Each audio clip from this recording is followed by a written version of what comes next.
It's extremely, extremely crushing is the word I would use.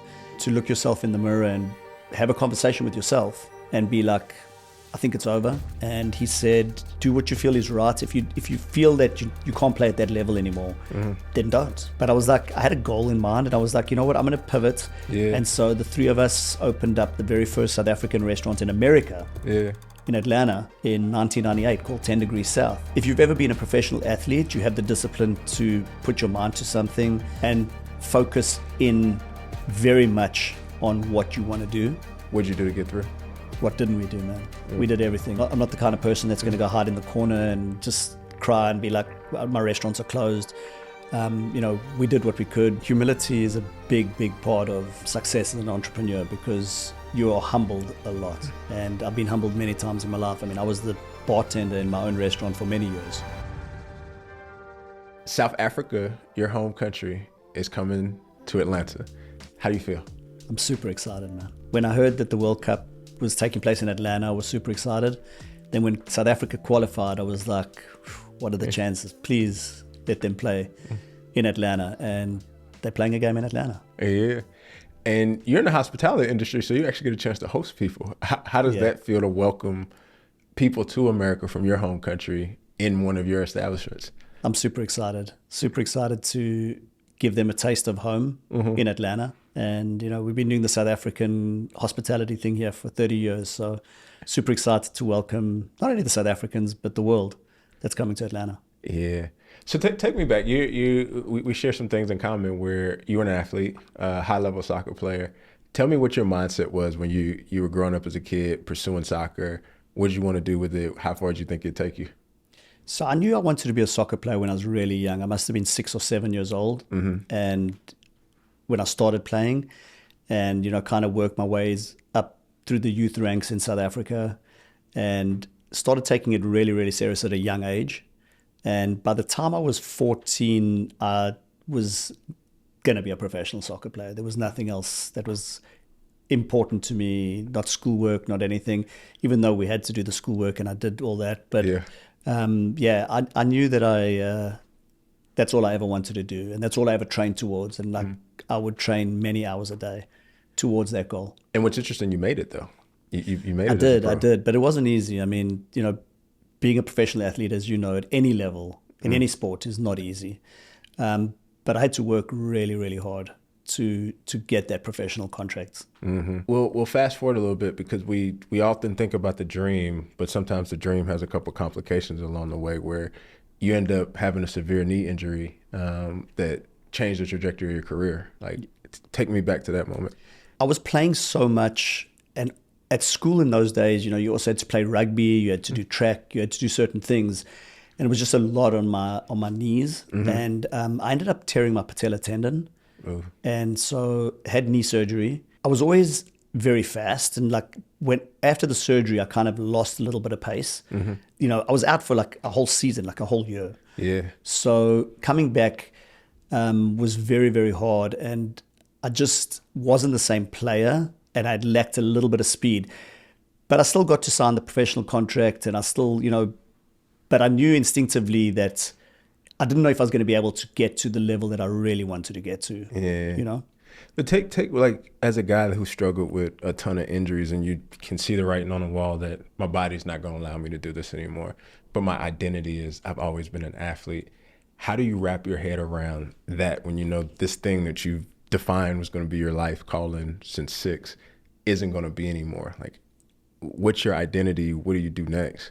It's extremely, extremely crushing is the word I would use. To look yourself in the mirror and have a conversation with yourself and be like, I think it's over. I'm not getting great offers. My friends are signing big contracts. I'm becoming kind of like a nomad, traveling around the world, getting offers in America, places like that. And my friends were signing big contracts in Europe and stuff. I'd come to Atlanta. The Olympics were here in 96. I wasn't supposed to be here a long time, but I really enjoyed Atlanta. I didn't feel homesick like I used to feel when I was playing in England. Yeah. At that stage, I was in my early 20s. In those days, you used to retire in your late 20s. And I was like, this is a few years away. do you want to be a soccer coach at the end of this, or like what? Because I'd got a coaching badge, and I was like, I'm more entrepreneurial, and I'm like, I just don't see myself being this guy anymore, this player, if I can't play at this level. Yeah. So I had the conversation with myself, and I was like, I think it's time to call it quits, which was and then I didn't know what was going to happen, because I was like, well, what am I going to do? And I called my father, and I was like, listen, I just don't know what to do. He's always been a big mentor and like given me good advice in this department and always supported me. And he said, do what you feel is right. If you feel that you can't play at that level anymore, then don't. Yeah. And so he said, what do you think you're going to do? And I said, I don't know. I said, when I was homesick in England, I used to go to a little South African pub. And I think like I want to open up a pub, and I'll call all my athlete friends from South Africa. There were a lot of South Africans moving to Atlanta in the mid to late 90s. And I was like, I think I'm going to open up a little South African pub. Didn't know anything about the business. How do you learn about the business then? So I literally went to a guy that was staying in the apartment complex I was living in, and he was a waiter at a table at a French restaurant. And I said, hey, you think they're hiring? Like, I want to come learn to be a server, to be a waiter. And he's like, sure, come on in with me tonight. So I literally went with him to the restaurant, never been in the business, never done anything. And I actually ended up really enjoying it. It was very, I had to have an ego check, right? Yeah, you're going from a professional soccer player, and you're going to be a famous professional soccer player making all this money, and now you're waiting tables. And like when people heard in South Africa, and my friends, and they were like, what do you mean you're waiting tables? But I was like, I had a goal in mind, and I was like, you know what, I'm going to pivot. And I really enjoyed the instant gratification. So when I was playing, I was a striker. So when you score a goal, boom, it's instant gratification. And, when you recommend a bottle of wine or a glass of wine or a dish and the customer really enjoys it, it was instant gratification for me. And I really enjoyed the adrenaline rush of getting things done. And it felt like it was an action for me. Yeah. And so I was like, I think I really enjoy this. And I fell in love with it. It also helped that I grew up around hospitality in terms of like my mom's a great chef, and we always had people over at the house, and we entertained a lot at my house every weekend. So I kind of grew up around that. And so food and wine were always a big passion of mine outside of soccer. And so I was like, you know what, I'm going to do this, and I'm going to learn the business from the ground up.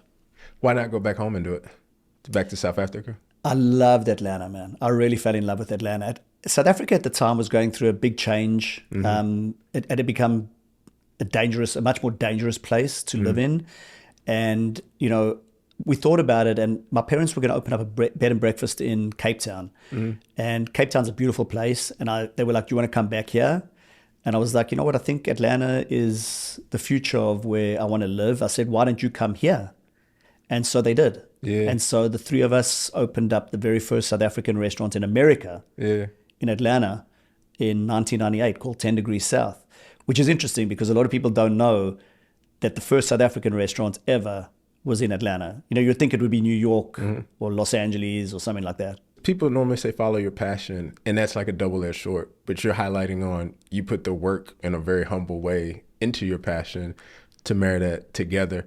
Was there at any point where, because I imagine there's hard times, you say, I'm a famous soccer player, let me just walk away from this? Or did the end goal? No, once I made up my mind, I think if you've ever been a professional athlete, you have the discipline to put your mind to something and focus in very much on what you want to do. And that I'd done that with soccer my whole life, and I achieved being a professional soccer player. I knew that being a waiter meant that I was going to end up managing that restaurant, which happened, and I was just learning the business, and I was very open with the owner, and I said, I'm going to open up a South African restaurant. And he laughed, and he's like, they don't even know where South Africa is. What are you going to serve? And, and I was like, you know what? I'm going to do this. And I learned the business from the ground up, and I got really into it, got really passionate about it, and I made it happen. And I mean, we're in the South, and this is America, this is steak and potato type country or fried chicken type country. When you're introducing a dish that is foreign, it's not Italian, it's not, Chinese food, it's not, Mexican, it's South African, which it has its own distinct culture that people don't know. How do you trust yourself to say, I'm going to pursue the thing that I actually know and open that versus just enter the business in a way that I invite people in a safe way. So the beautiful thing of why I loved Atlanta so much is it reminded me of Johannesburg, where I grew up. The people were very warm and hospitable, friendly. South Africa is also a steak and potatoes place. Johannesburg is big on steak, big on seafood. So I knew that they would gravitate to the normal dishes that they're used to. We spice it up a little bit differently, like we have peri peri, which is our hot sauce. So if you have a chicken dish, you can have peri peri instead of whatever hot sauce you normally have. Yeah. So I knew that they would enjoy the food. Again, I was lucky because there were a lot of South Africans that I knew would bring their American friends to try some of the stuff. And then, it was the running joke. People used to be like, I'll give you guys 3 months. We used to have people coming, the restaurant was on Roswell Road in Buckhead. People used to come in there, sit down. They'd be like, "Oh, I thought you were Jamaican. I thought you were, we thought you were Mexican." We didn't they didn't know. But I think once they tried the food and they saw the hospitality and they saw what we had to offer, you got to understand that South African cuisine encompasses a lot of stuff. Back then, fusion was the big word. Yeah. There's 11 official languages in South Africa. So South Africa has a lot going on in the cuisine. Yeah. You've got French, Portuguese, Malaysian, Indian, Mediterranean. There's so much going on. And then the wine industry is 300 years old. So to be able to introduce that to people when they've never heard of South African wine was really exciting for me because it was like an education as well, giving them something that was delicious, that I knew, again, that I'm scoring a goal. Like, you're going to taste that wine and you're going to be like, damn, that's really good. Yeah. And the price is good. Yeah. I think that's the interesting thing about like entrepreneurs and athletes, that they get excited through those challenges because they've like convicted about the thing that they believe in and they know they're going to put the work in to like marry the two together. Yeah. I mean, look, I could have done Italian food.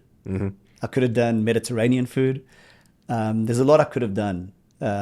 But I went with South African because I was passionate about South Africa and I loved the country and I still do.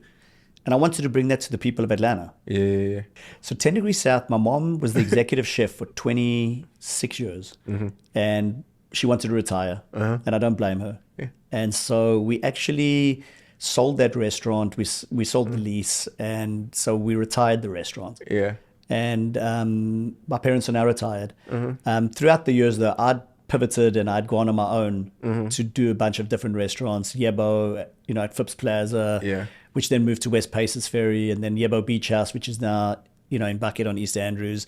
And I opened up Cape Dutch and biltong bars and like a bunch of different concepts that I've done over the years. And I'm in the private club business as well. So, I pivoted, and again, food and wine and hospitality are, my driving force. That became my sport. What tells you to stay with one concept and grow that more versus expand into different concepts?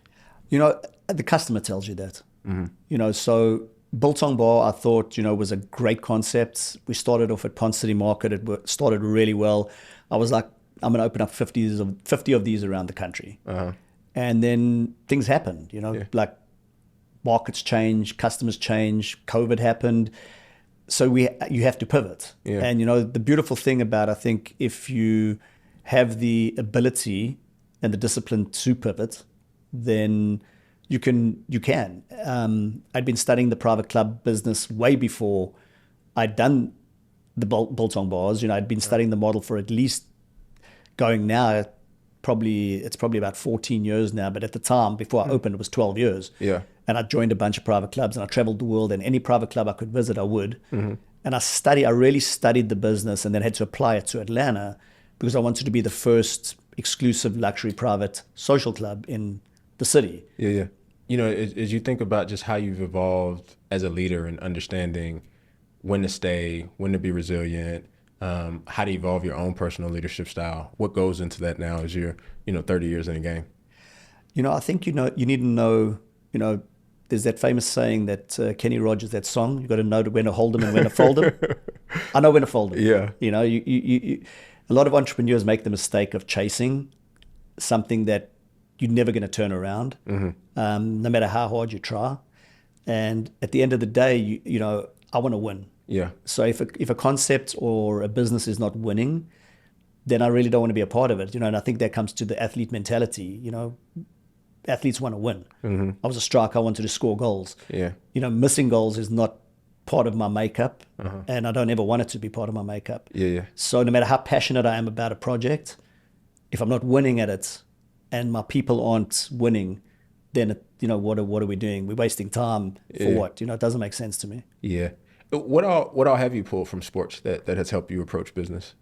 So I think the number one thing that I really lean on is I look at my businesses and my people who are very important, because you can never do any business, especially the restaurant business or the hospitality business, on your own. It takes a village, literally, and it takes a lot of people to make that happen. And I think the biggest thing I've taken away from sports is I look at it as a team. Yep. And where do you play those people at their strengths? Are they strikers? Are they goalkeepers? Are they defenders? Are they, I'm talking about soccer specifically. Yeah, you can call it football. It's funny, in South Africa, we call it soccer as well. Oh, really? Yeah. I mean, football and soccer, but I grew up calling it soccer as well. So, I mean, yeah. But no matter what it is, I think a good coach, a good CEO, a good management team looks at the players and where to play them, how to play them. Everyone has different personalities. How you handling that situation. People have good days, they have bad days. It's just like managing a team, right? Like, people, they're humans at the end of the day. So how are you handling those personalities, and how are you handling their strengths, weaknesses, and are you applying that to the business in the best way possible? Yeah. And the hardest thing for me, I think, as we expand and have expanded, is learning to let go of control. Because you can't control everything. If you expand, we're building a restaurant now and a private club in Florida. You have to you can't be in two places at once. So you have to hire the right people. You got to trust those people. You got to train those people. And it's just like, anything, in sports or business, you have to let go at some point because you can't control everything. Yeah. And I think on the people side, though, something that I have a question for is, you're in the hospitality industry, and it's similar to sport. You don't always feel good, but you still have to go perform. How do you navigate that now? I always tell my employees, we're on stage every night. It's like a production. It's like a sports team. You might not want to go in that day. You might not be feeling great. You might, somebody might have broken up with you, or, you're just having a bad day. But when you show up and you go in through those doors, you have to smile. You have to be on the game. You have to show up, and that's not easy. It makes hospitality hard. You're not working in an office by yourself or on a computer. You are in front of people. You're forward facing, and so you have to be on all the time. And no matter what's happening, you got to show up. And I think that's the same thing in sports, right? 1,000%. You got to show up. And I've heard you talk about stamina. How do you keep that stamina, though, when your restaurants are 52 days or 52 weeks out the year? How do you continue to keep that stamina, especially as you're continuing to grow? Again, I think you have to. For me, it's not that difficult. Like, a lot of people say, restaurant business is hard and it's a lot of hours, and it is. You're talking 16, sometimes 18-hour days.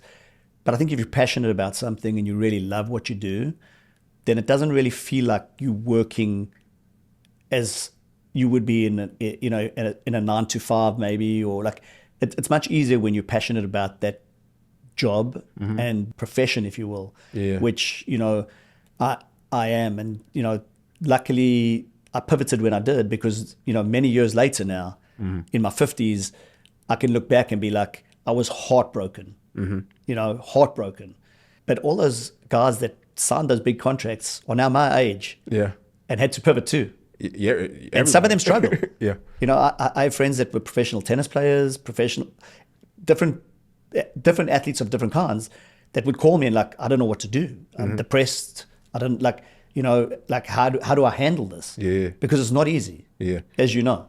What advice do you give for them? Because I get asked the same question, and it's not everybody gets a chance to go into certain industries. The only advice I've ever been able to give is, look, you have to find something that you really love or passionate about. If you want to stay in the industry, can you be a coach, a manager, an agent? If you want to stay in sports, otherwise find what you're really passionate about. For me, call it luck, call it whatever. I just had a conversation, and I knew that I was passionate about food and wine. And this little pub in England kind of was like this little spark that I was like, why didn't I do that? Like that sounds like something. And I also made myself a promise, because as you know, being a professional athlete, you don't own your position. The owner, the coach, the manager, they own you. Yeah. And I made a promise, because I did get messed around when I was younger sometimes. I made a promise to myself that I would own my situation. I would never, ever allow somebody else to determine my destiny, because it had happened to me before, and it's not a good feeling, especially when you're an athlete and somebody's literally controlling where you end up getting traded to. 1000%. And so I never wanted that to happen. I got to meet a lot of college athletes, UGA players, when they were coming into the professional game and coming in the draft. And I used to always bring them to my restaurant, and I would show them my bar. And I would be like, you see all those vodkas, you see all those whiskeys, you see those wines, etc., etc. You need to remember that's all you are. You're a product. Yeah. If I decide tomorrow I don't like that product, I'll pull it from the shelf. And you have to realize that's what you are. So you better perform and make sure that you're performing the best, but you also better save, invest, not spend all your money, because it doesn't last forever. None of those products on that shelf are going to last forever. At some point, they're going to get pulled and replaced. What's the balance between that, though? Because you have staple pieces or staple restaurants that people do like. There's certain things when I go to Yebo I expect to see on the menu. How do you know when to refresh certain things, keep it on there, and continue to push evolution versus waiting for somebody else to tell you? So that the customer really decides. You have to see what the customer is telling you. We have certain staple dishes that will never go off because they're traditional. And we want people to always have a traditional flair, or like a traditional experience to some extent. I've been in Atlanta now for 30 years. So American cuisine is much more crept into what I do. Yeah. And we basically have transformed now into modern American cuisine with South African influence. Because the traditional dishes, you're able to, manipulate them. As an example, there's a dish called babuti, which is a ground beef curry dish. In America, everyone knows what a crepe is. Yeah. So we do babuti crepes instead of doing the traditional dish. But they love the flavor profile. We're giving them what they want. We're just giving it to them in a way that they are willing to try it, accept it, and they taste the flavor, and they're like, wow, this is crazy. You win their confidence by giving them something easy that they're familiar with. And then once you've gained their confidence, then you say, why don't you try this? And that's the same thing with wine, cocktails, spirits, etc. Not everyone's adventurous when it comes to food and wine and cuisine. See the lion's head pin and the ring. Yeah.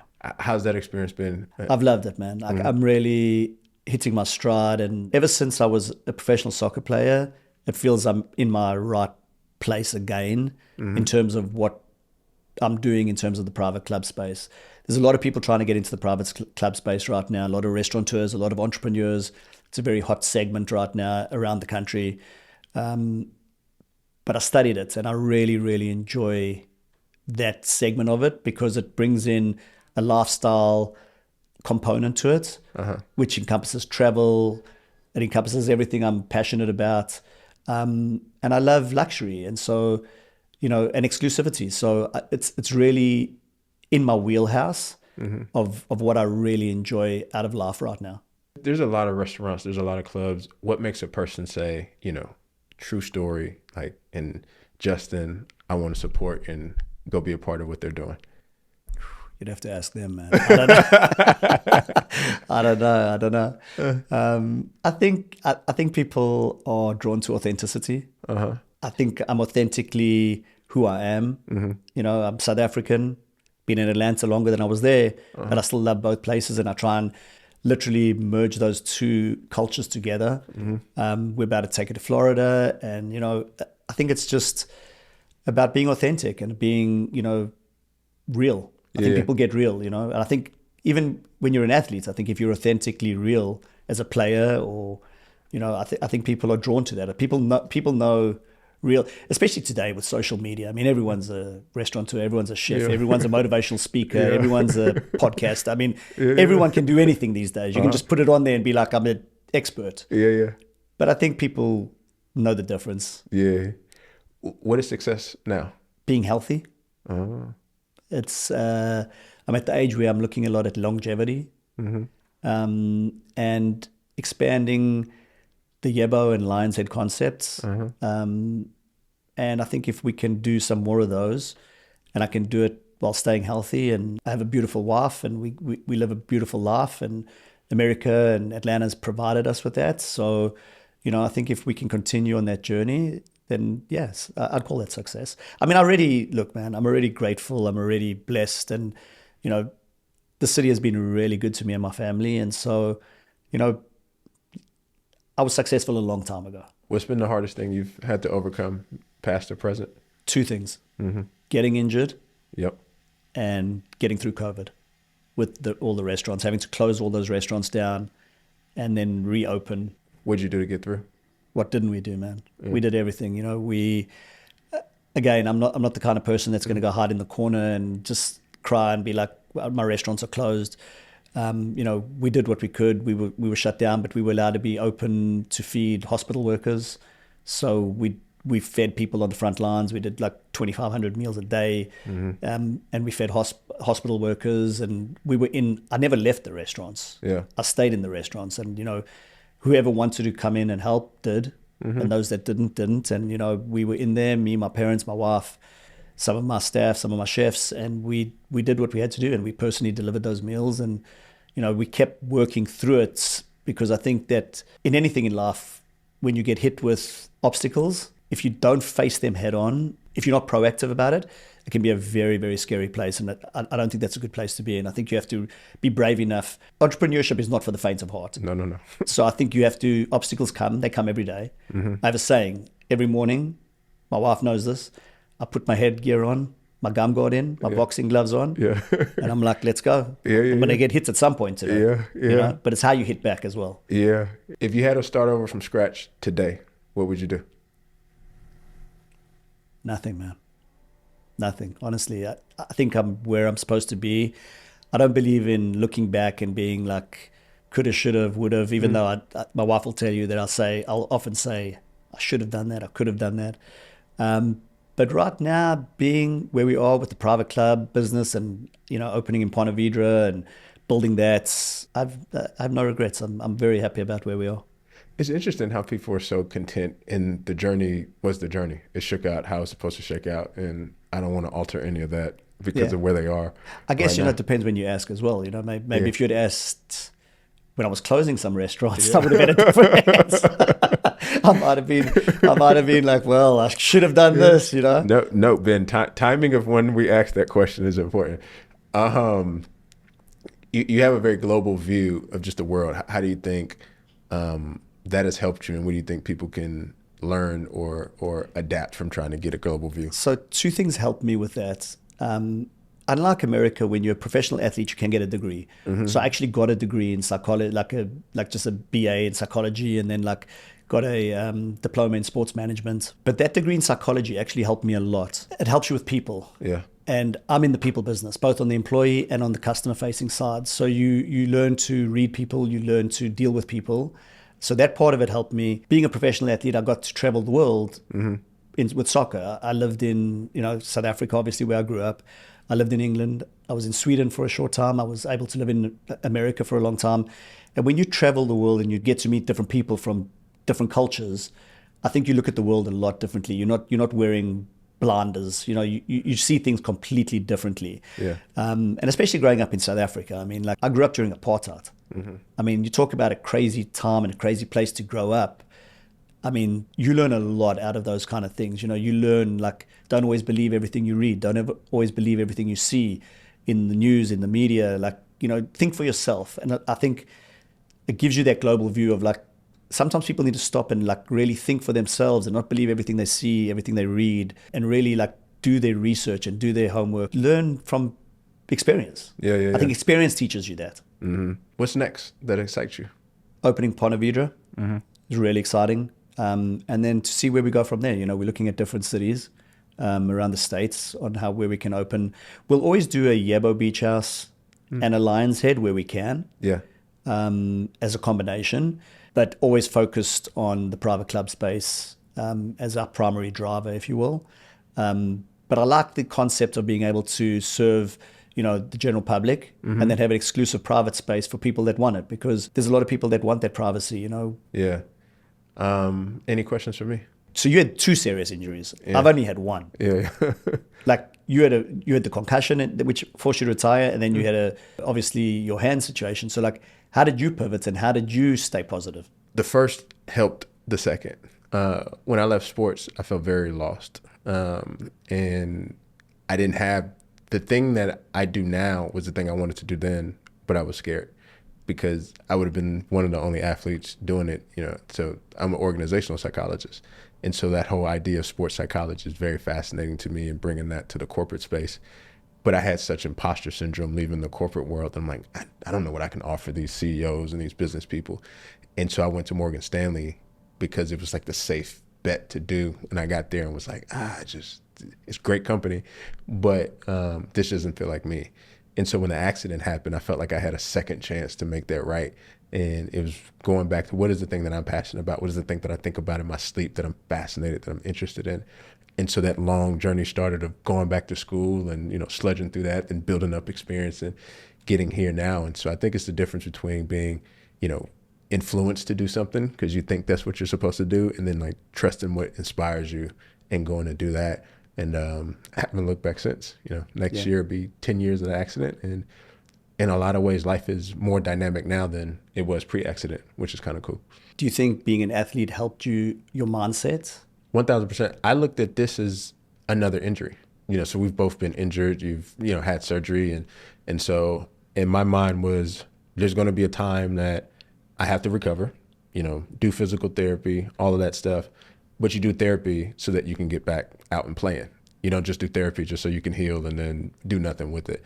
And so the shift happened to almost approaching it like an athlete in game mode, where I have to get ready for the season. And the season's going to start, January 1, 2018. And so I have to do everything in my power to be ready to roll through that. And in all honesty, you go through all the emotions, the doubt, the depression, and the, oh my God, woe is me, all that stuff. But then I think there's a shift when that athlete brain kicks in, where you're like, I have to relentlessly attack this. And if I do that, I can bet on myself to get the outcome that I want to. Yeah. I don't know about you, but like whenever I was playing, I obviously, and every athlete has a lot of injuries, and I did, other than the knee, which was the serious one.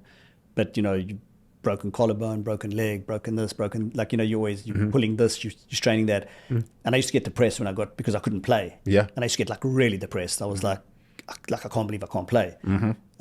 But I think that, and I don't know if this helped you as well, but like, I think like later on in life, those kind of things like help you, because you have to push through that injury, everything. And you have to push through if you want to get back on the field, right? I want to play the game. Like I love to work. I love to grind. I love to pursue something. I love to accomplish things. It's like a genetic trait for, I think, a lot of how we're wired. And you almost like sense it. You can tell who has that athlete gene, whether they played or not, like that drive to go get something done. And that's the fun part of life, is the pursuit of something, and a lot of times what I notice is that pursuit just isn't for you.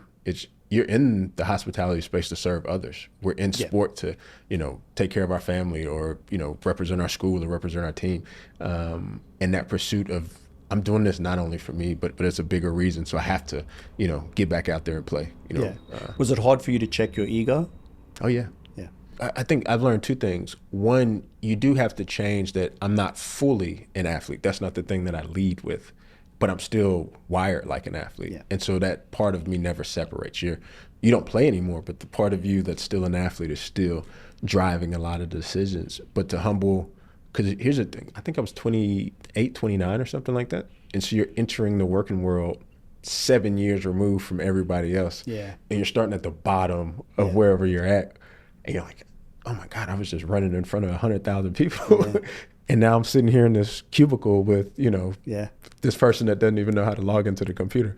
What is going on? So I know, man. Like, humility is a big, big part of success as an entrepreneur, because you are humbled a lot. And I've been humbled many times in my life. I mean, I was the bartender in my own restaurant for many years. You know what I mean? Like, and like, everyone thought my wife was married to a bartender. They didn't know I owned the restaurant. Yeah. But like, but I was okay with that, because I knew there was a bigger picture. I knew there was an end goal, and I was okay with that. You know what I think everybody should do? And we forget it sometimes as an athlete. I was terrible when I first started playing sports. I was awful. But you keep working. And it's sometimes like those are the best athletes, by the way. 1000%, because you earned it. You like nobody got it, and you weren't entitled, and you just kept working and you just kept grinding. And that's exactly what you have to do out here, where you start out and you suck, or you're not experienced enough, or you don't have the right resources, and you have to earn your right to get those things. And then once you do, I think you appreciate it a lot more. And I think that's the reason why a lot of people wouldn't change it, because you give up that part of you if you do. 100%.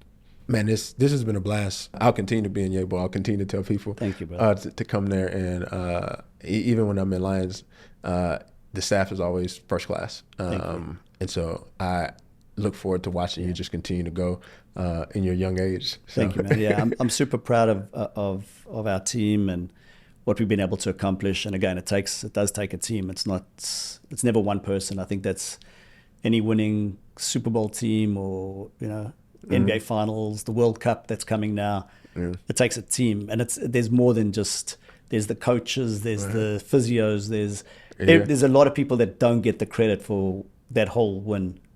So yeah, I'm super proud of our team, and onwards and upwards, brother. I love it. Last question for you. Yeah. Who's going to win the World Cup? Trick question. I like France. They're the strongest team in my opinion. It'll take a lot to beat them. Yeah. South Africa's got no chance, unfortunately. But at least I get to watch them in Atlanta.